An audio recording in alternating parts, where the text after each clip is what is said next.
Did you know that our being truthful is not only the right thing to do spiritually, but by lying less, we can actually improve both our mental and physical health?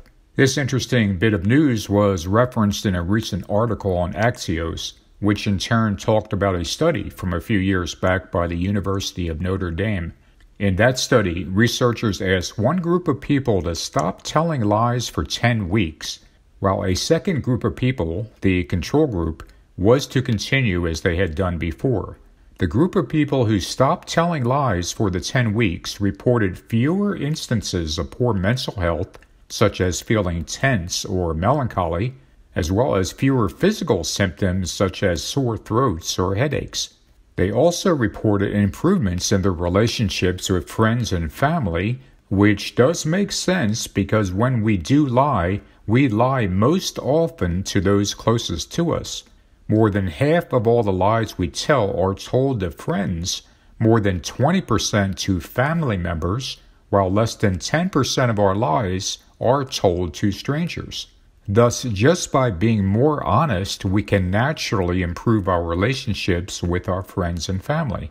But it's important for us to understand one thing. We're not just talking about the big lies that people tell, but also the little white lies that so many of us get involved in. In fact, those little white lies make up nearly 90% of all the lies we tell. Ironically, the big lies we tell are actually much easier to stop because they're so obvious. We know when we tell them, put more thought into them, need to be more consistent telling them, and for most of us, we have our conscience clearly telling us that they're wrong. By contrast, those little white lies can sneak up on us and worm their way into how we habitually speak and act, often to the point where we hardly even notice that we told a little fib until the words are already out of our mouths. Physically speaking, when we tell lies, regardless of whether they're big or small lies, our bodies respond in a variety of ways, such as an increased heart rate, high blood pressure, and elevated levels of stress hormones in the blood. Over time, the constant repetition of these events can take a significant toll on our mental and physical health, especially if, as many of us are wont to do, we have a habit of often telling those little white lies. So in our efforts to avoid lying, we should recognize that we're primarily talking about those little white lies that seem to naturally roll off our lips, or find their ways into our resumes and social media accounts. Let's focus then on what we can do to prevent those little white lies from getting started in the first place. Here are 3 things to help us get back on track to being more honest. First, don't exaggerate. While exaggeration might seem a bit harmless in and of itself, in fact, it is not only unnecessary, it actually clouds or poisons what is really the truth. We're taking the truth and covering it up with something that is not true. Second, avoid bragging or self-promotion.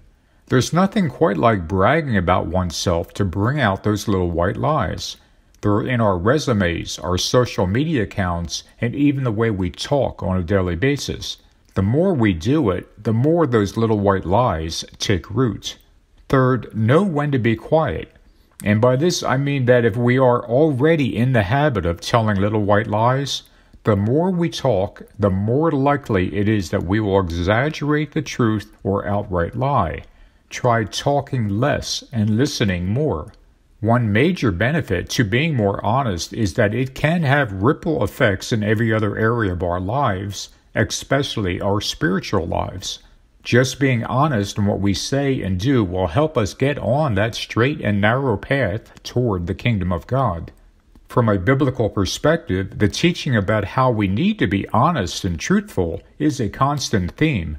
While only the 9th commandment specifically mentions not lying, both the 7th and 8th commandments involve the general trait of being honest. And our being truthful is one of the more powerful ways we can separate ourselves from the things of this world, a world where dishonesty is often rewarded with money, fame, and power.